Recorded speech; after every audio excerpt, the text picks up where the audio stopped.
Dalam diskursus teologi, ada satu klaim yang sering diulang namun jarang diuji secara serius, bahwa Islam adalah kelanjutan paling murni dari ajaran para nabi terdahulu. Klaim ini terdengar indah, harmonis, dan menenangkan. Namun justru karena itu, ia berbahaya bila tidak diuji. Sebab dalam teologi, kesinambungan tidak diukur dari pengakuan iman, melainkan dari konsistensi prinsip moral dan struktur wahyu.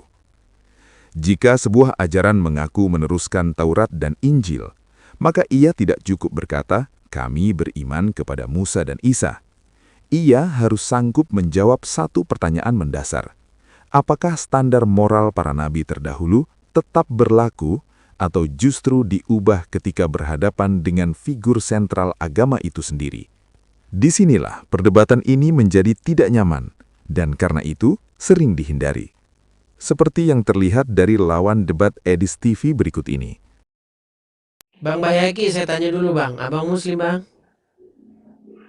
Muslim bang. Oke, silakan bang, apa yang mau anda utarakan bang? Sesuai dengan temanya Kristen atau Islam manakah yang benar ya? Kalau menurut pandangan saya itu, di antara Islam dan Kristen ini, mana ajaran yang paling mengikuti ajaran nabi-nabi terdahulu? Itu yang benar. Ya, menurut anda? Setuju kan? Menurut anda? Kalau kita buka di ajaran Yesus, di Matius 5:17 itu. Matius 5:17, silakan dibaca bang.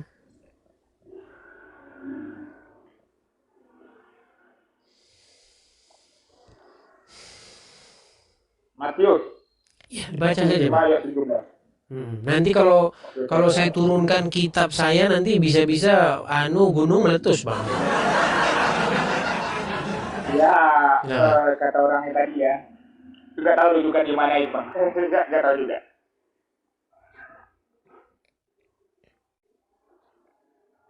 Kalau kita lihat dari Matius 5 ini bang, ya, ini kan ajaran Yesus nih. Ya, dibaca saja bang, dibaca. Hukum Taurat.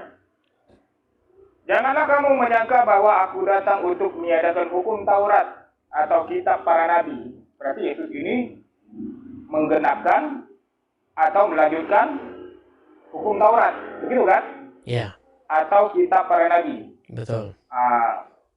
Jadi Yesus ini melanjutkan ajaran Nabi Musa alaihissalam ya. Nah, begitu juga. Bukan melanjutkan bang, menggenapi. Aku datang bukan untuk meniadakan, melainkan untuk menggenapinya. Ya, untuk menggenapi. Saya setuju itu bang. Menggenapi itu maksudnya untuk mengkonfirmasi gitu loh. Jadi kedatangan Tuhan Yesus itu bukan mau menghapus hukum Taurat itu, melainkan malah untuk mengkonfirmasi gitu. Iya, betul. Menggenapinya. Itu saya setuju. Tidak ada problem kalau terkait masalah itu ya. Ya, terus. Begitu juga dengan Islam. Dengan Islam ini bang, kalau kita buka di Al-Baqarah ayat 136, Al-Baqarah 136 bunyinya sama ya. Al-Baqarah 136. Ya, silakan dibaca bang.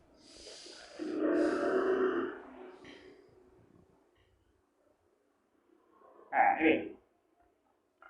Qulu amanna billahi wa ma unzila ilaina wa ma unzila ila Ibrahim wa Ismail wa Ishaq wa Yaqub wal asbati wa ma utiya Musa wa Isa wa ma utiya nabiyyuna min rabbihim la nufarriqu baina ahadin minhum wa nahnu lahu muslimun. Artinya bang, ketika ayat ini diturunkan kepada Nabi Muhammad, maka Allah memerintahkan Nabi Muhammad untuk berkata, katakanlah, kami beriman kepada Allah dan apa yang diturunkan kepada kami. Dan apa yang diturunkan kepada kami? Kepada kami, yaitu Al-Quran. Dan kami juga beriman kepada apa yang diturunkan kepada Ibrahim dan Ismail dan Ishak dan Yakub dan keturunannya. Dan kami juga beriman kepada apa yang diturunkan kepada Musa, yaitu Taurat dan kepada Isa, yaitu Injil ya. Wa ma utiya nabiyyuna min rabbihim, dan apa yang diturunkan kepada nabi dari Tuhan mereka. La nufarriqu baina ahadin minhum, dan kami tidak membedakan salah satu pun di antara mereka. Wa nahnu lahu muslimun, dan kami termasuk orang yang berserah diri. La nufarriqu baina ahadin minhum, dan kami tidak membedakan salah satu pun di antara mereka. Jadi ajaran Nabi terdahulu, siapapun nabinya, itu mereka satu sumber, dan kami tidak membedakan salah satu pun di antara mereka. Jadi Islam ini Bang, Islam ini kalau kita berbicara dengan hukum Taurat, maka itu sama. Nah dari sini ya, makanya dalam Islam itu kami wajib beriman kepada nabi-nabi terdahulu. Nah kalau kita ikuti ajaran hukum Taurat ini, berarti Islam lebih dekat Bang Edis. Sebenarnya begitu juga ajaran Yesus. Ajaran Yesus kan seperti itu. Kalau kita buka di Gospel, itu ajarannya seperti itu. Bahkan Yesus itu mengatakan kalimat tauhid, ajaran tauhid. Ya, Yesus itu mengajarkan umatnya ajaran tauhid. Nah, apa itu? Satu-satu dulu Bang, jangan semuanya Bang. Satu-satu dulu. Jangan lompat-lompat dulu. Satu beres baru ke yang lain. Tadi Anda mengatakan masalah Islam itu juga mengajarkan atau meneruskan ajaran yang terdahulu, ajaran Taurat begitu ya. Kita bahas itu dulu boleh? Oke, boleh. Baik, sebentar. Sorry ya, saya barusan. Sorry bentar, saya barusan dari kamar mandi. Gini. Baik. Pertama-tama, Anda mengklaim bahwasanya agama Islam itu meneruskan hukum Taurat. Saya mau tanya dulu Bang, Anda tahu nggak 10 hukum yang ditulis di atas batu oleh tangan Tuhan langsung? Oke, salah satu bunyinya di situ, ayatnya berbunyi begini, jangan kamu mengingini milik sesamamu, jangan kamu mengingini istri orang lain. Tahu? Oke. Menurut hukum Taurat dilarang. Anda kok balik Bang suara Anda? Coba dibisukan dulu Bang. Atau diperbaiki dulu perangkat Anda. Oke. Jadi menurut hukum Taurat itu kan sudah jelas-jelas dikatakan jangan mengingini istrinya. Kalau memang agama Islam meneruskan ajaran tersebut, lantas bagaimana justru malah Allah nih di dalam Al-Quran malah menikahkan Muhammad dengan istri anak angkatnya sendiri. Di dalam surat Al-Ahzab ayat 37, di situ dikatakan, kamu menyembunyikan sesuatu di dalam hatimu. Apa yang disembunyikan itu? Yaitu bahwasanya istrinya Zaid akan menjadi istrinya Muhammad.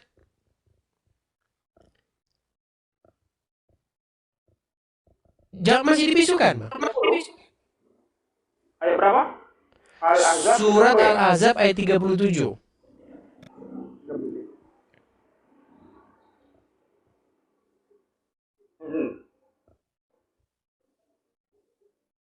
Apa isi surat Al-Ahzab ayat 37?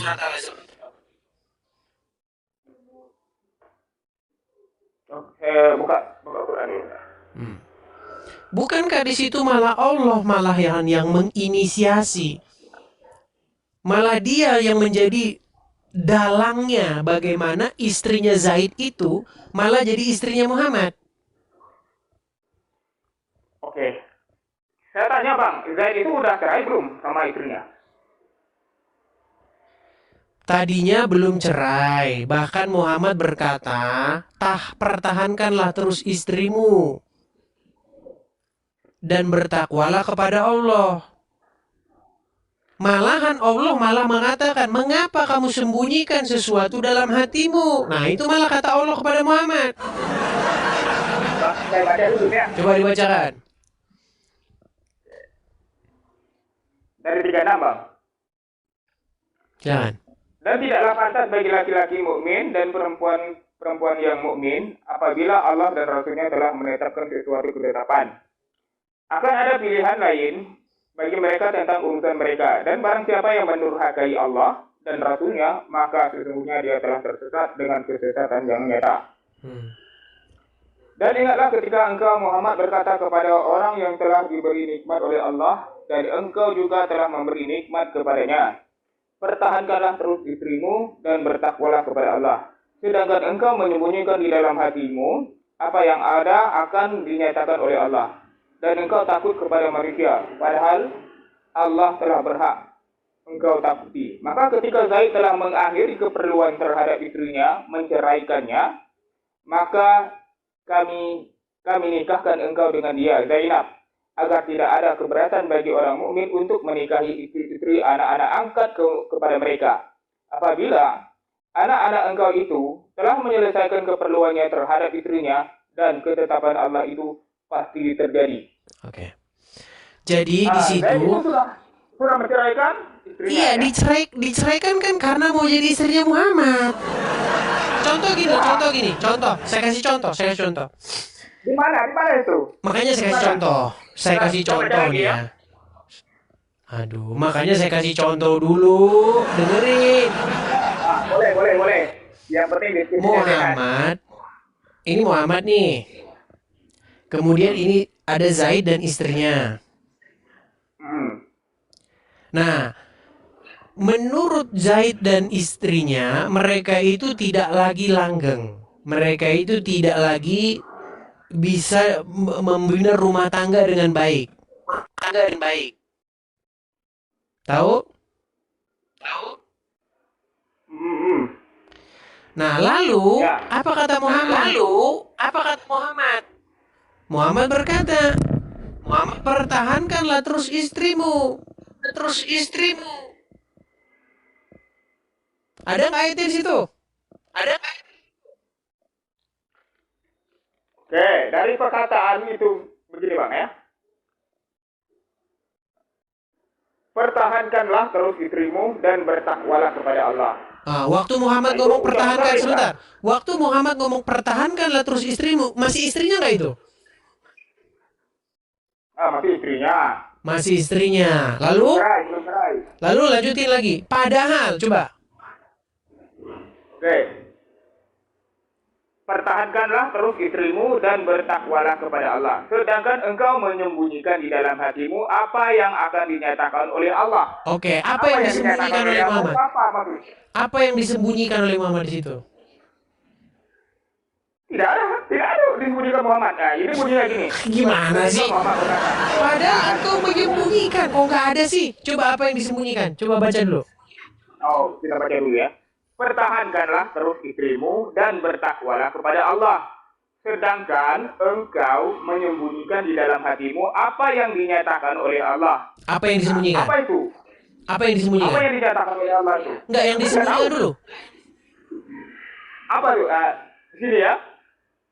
Sedangkan engkau menyembunyikan di dalam hatimu apa yang akan dinyatakan oleh Allah. Oke, apa yang disembunyikan? Nah, itu tidak ada keterangan. Oke, apa yang mau dinyatakan oleh Allah? Nggak tahu, nggak ada keterangan. Nah. Nggak ada keterangan. Coba ya. Dulu ya. Muhammad itu belum tahu, Bang. Di sini nggak ada keterangan ya. Begini. Nggak, Muhammad tahu nggak apa yang disembunyikan dalam hati dia? Apa yang akan dinyatakan oleh Allah? Nggak, Muhammad tahu nggak apa yang disembunyikan oleh dia? Saya nggak tahu di sini. Tidak ada kata Muhammad itu. Nggak, Muhammad tahu nggak? Muhammad tahu nggak? Nggak tahu saya. Aduh, ngomong-ngomong gini dong. Baihaqi, saya bukan tanya Anda. Aduh, memang. Baihaqi, dengar, Baihaqi, dengarkan. Saya tidak tanya Anda tahu. Yang saya tanya, Muhammad tahu nggak apa yang disembunyikan dalam hati dia? Saya tidak tahu Muhammad tahu atau tidak. Masa Muhammad nggak tahu apa yang disembunyikan dalam hati dia? Ya, apakah tanya sama saya, Muhammad tahu nggak? Di sini tidak ada kata Muhammad itu tahu. Ya, tapi secara logika kan Muhammad yang menyembunyikan sesuatu dalam hati dia. Nah, Berarti dia, tenang. Berarti dia yang menyembunyikan sesuatu di dalam hati dia. Dia tahu nggak? oke, kita baca lagi. Sedangkan engkau menyembunyikan di dalam hatimu apa yang akan dinyatakan oleh Allah. Berarti bukan kehendak Muhammad. Oke, apa yang disembunyikan kalau gitu? Nggak tahu. Nggak ada keterangan di sini. Ya udah, baca terus. Oke ya. Maka Dan kau takut kepada manusia, padahal Allah lebih berhak kau takuti. Maka ketika Oke, sebentar. Dan engkau takut kepada manusia, betul? Siapa yang takut kepada manusia? Siapa yang takut kepada manusia? Muhammad. Berarti Muhammad takut kepada manusia kan? Awalnya dia takut kepada manusia, tapi ditegur oleh Allah. Oke, dia takut kepada manusia. Baik, terima kasih. Muhammad takut kepada manusia. Baik, terus lanjut. Terus? Oke ya. Ketika Zaid telah mengakhiri keperluan terhadap istrinya, menceraikannya, kami nikahkan engkau dengan Zainab agar tidak ada keberatan bagi orang mukmin untuk menikahi istri anak-anak angkat mereka apabila anak-anak angkat itu telah menyelesaikan keperluannya terhadap istrinya. Baik. Jadi peristiwa itu sebenarnya sudah ada sejak Zaid masih punya istri namanya Zainab. Setuju?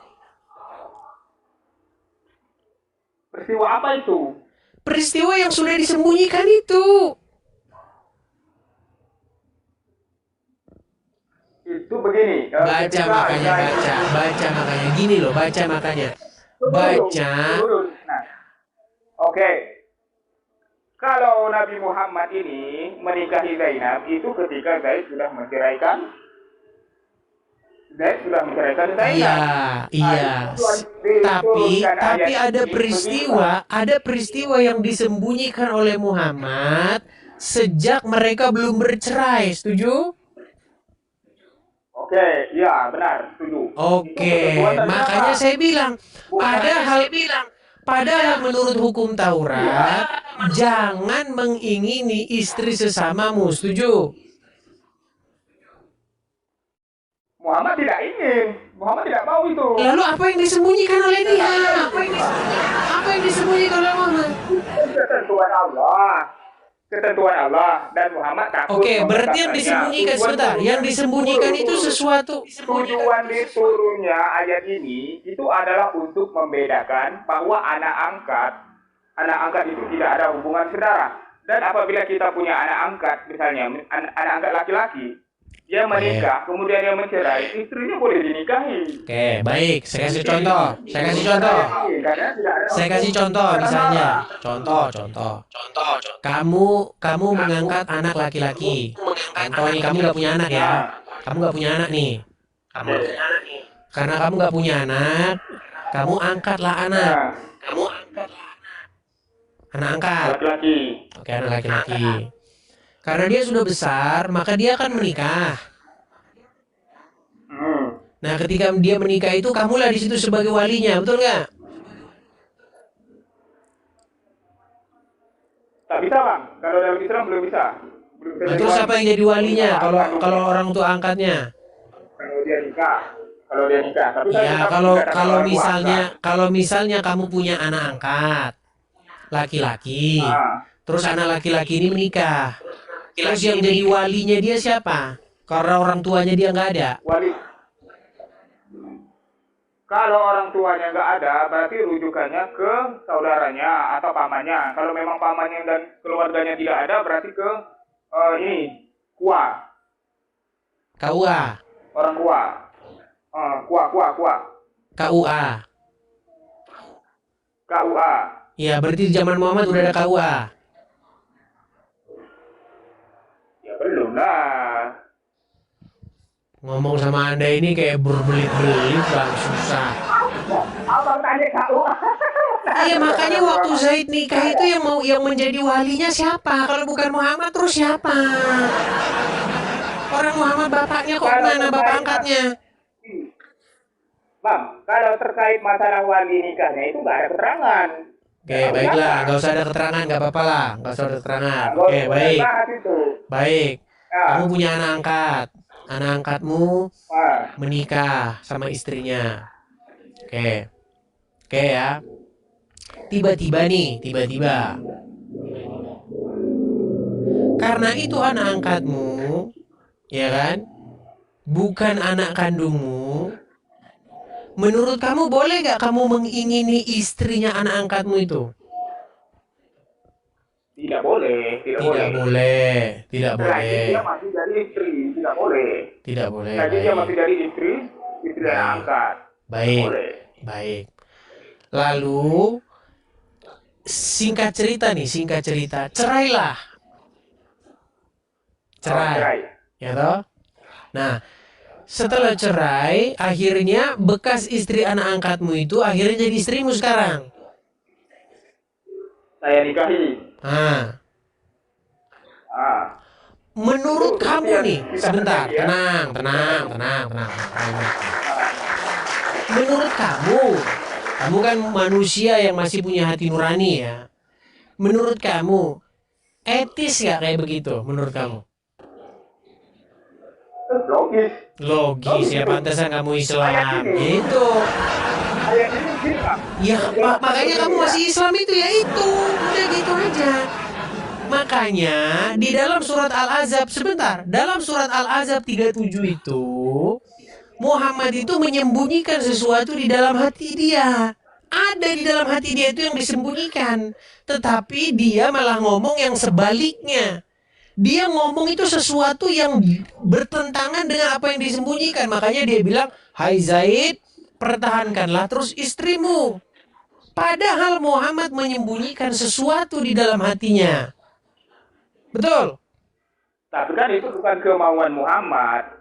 Makanya saya bilang, di dalam Alkitab, di dalam hukum Taurat, Tuhan melarang seseorang mengingini istri orang lain. Nah, di dalam kitabmu, Tuhan malah berinisiasi membuat Muhammad malah mengingini istri orang. Betul nggak?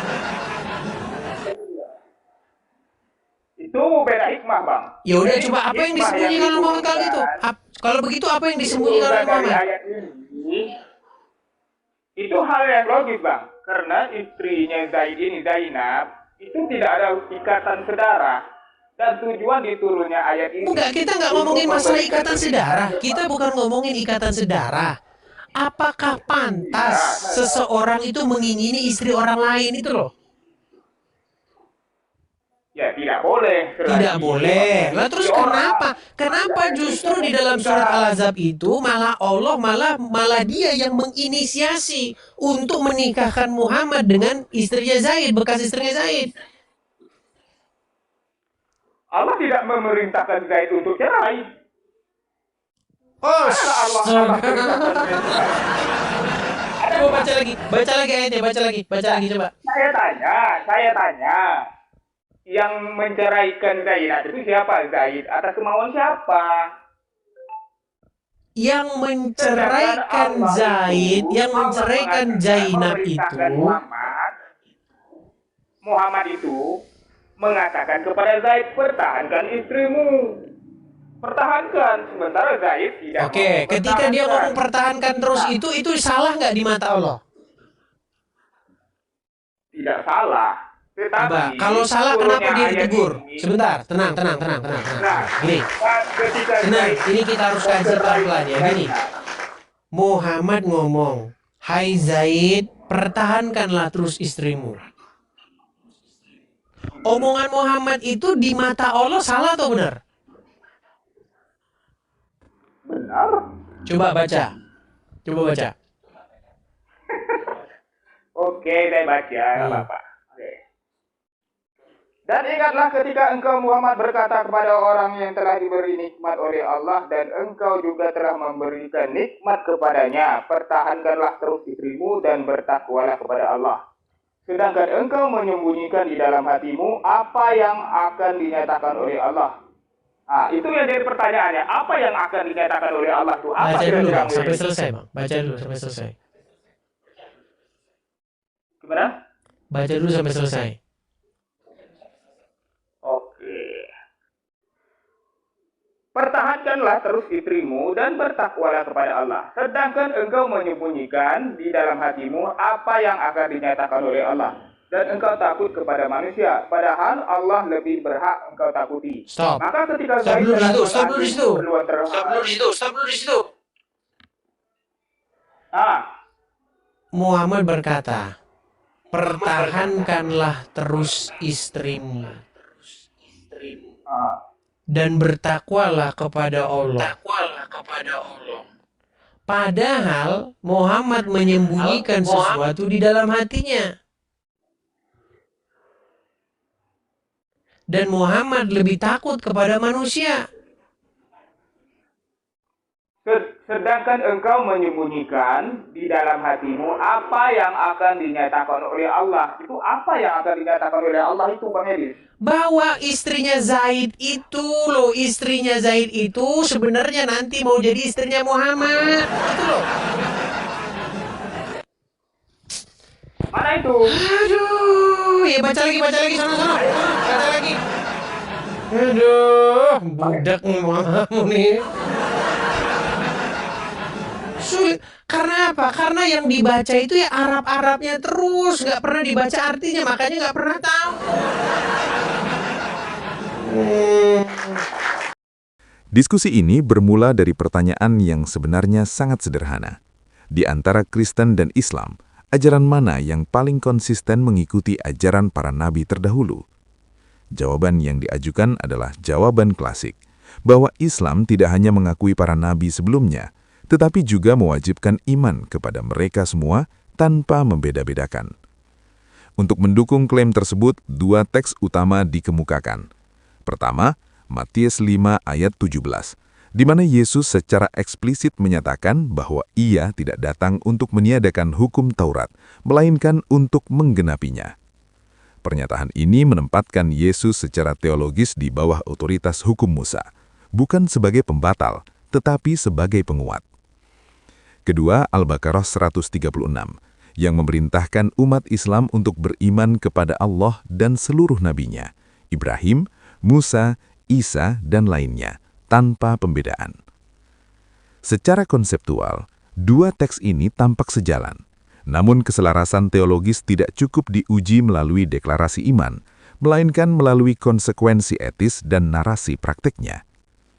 Jika Islam benar-benar meneruskan ajaran Taurat, maka standar moral Taurat seharusnya tetap menjadi rujukan normatif, bukan sekedar simbol historis. Dan disinilah problem muncul. Salah satu prinsip moral paling fundamental dalam Taurat adalah larangan mengingini istri sesama. Larangan ini bersifat batiniah, bukan sekedar hukum pidana. Ia melarang bukan hanya tindakan, tetapi juga hasrat yang disembunyikan di dalam hati. Prinsip ini bukan detil kecil. Ia adalah fondasi etika profetik, bahwa kesalehan tidak diukur dari apa yang dilakukan secara publik, melainkan dari apa yang disimpan dalam batin. Ketika prinsip ini dijadikan lensa, maka peristiwa dalam surah Al-Ahzab ayat 37 menjadi tidak bisa dihindari dari evaluasi serius. Ayat tersebut menyampaikan beberapa fakta penting secara eksplisit. Muhammad mengatakan kepada Zaid agar mempertahankan istrinya. Namun pada saat yang sama, Muhammad menyembunyikan sesuatu di dalam hatinya. Muhammad takut kepada manusia. Dan akhirnya, Allah menyingkap apa yang disembunyikan itu dan menikahkan Muhammad dengan Zainab setelah perceraian Zaid. Perdebatan panjang dalam dialog justru menunjukkan satu hal yang krusial. Tidak ada penjelasan eksplisit dalam teks mengenai apa yang disembunyikan, namun alur naratifnya tidak menyisakan banyak kemungkinan interpretasi. Yang disembunyikan bukan ketidaktahuan, bukan pula sekedar rahasia wahyu abstrak, melainkan suatu peristiwa konkret yang kemudian dinyatakan secara faktual, bahwa Zainab, istri Zaid, akan menjadi istri Muhammad. Upaya pembelaan yang muncul kemudian cenderung bersifat teknis, status anak angkat, ketiadaan hubungan sedarah, tujuan sosial untuk menghapus tabu adopsi, dan pembenaran hukum pasca perceraian. Namun semua itu gagal menyentuh inti persoalan. Sebab kritik yang diajukan bukan tentang boleh atau tidaknya pernikahan secara hukum, melainkan tentang integritas moral dan profetik dari prosesnya. Menurut hukum Taurat, mengingini istri sesama bahkan sebelum terjadi perceraian adalah pelanggaran etika. Namun dalam narasi Al-Quran, keinginan yang disembunyikan itu tidak dikutuk, melainkan justru dilegalkan melalui wahyu. Di titik ini, terjadi pergeseran yang sangat serius. Standar moral tidak lagi mengadili figur, melainkan figur menjadi dasar redefinisi moral. Jika jawabannya adalah bahwa semua ini sah karena Allah menghendaki, maka konsekuensinya tidak bisa dihindari. Ajaran ini tidak lagi berada dalam kesinambungan Taurat, melainkan dalam koreksi terhadapnya. Dan jika standar moral dapat diubah demi membenarkan tindakan seorang nabi, maka klaim melanjutkan ajaran para nabi terdahulu kehilangan maknanya. Yang tersisa hanyalah pengakuan iman tanpa konsistensi etis. Masalah dalam perdebatan ini bukan semata perbedaan kitab, bukan perbedaan nabi, dan bukan perbedaan bahasa Arab atau Ibrani. Masalahnya adalah standar ganda teologis. Ketika Taurat dikutip selama ia mendukung klaim Islam, namun dikesampingkan ketika ia mengkritik narasi internal Islam, maka yang dipertahankan bukan wahyu, melainkan figur. Ketika seorang nabi tidak lagi diuji oleh hukum Tuhan, melainkan hukum Tuhan ditafsir ulang demi melindungi nabi, maka yang terjadi bukan kesinambungan kenabian, melainkan pembalikan otoritas moral. Dan di titik itulah pertanyaan terakhir menjadi tak terelakkan dan tak bisa dihindari dengan debat kusir. Apakah Islam benar-benar melanjutkan ajaran para nabi terdahulu, atau justru menuntut agar ajaran para nabi tunduk kepada kepentingan Muhammad? Pertanyaan ini tidak memerlukan teriakan, tidak memerlukan intimidasi, dan tidak memerlukan tuduhan tidak paham Arab. Ia hanya memerlukan satu keberanian, membaca teks secara jujur dan menerima kesimpulan, meskipun ia mengguncangkan fondasi iman.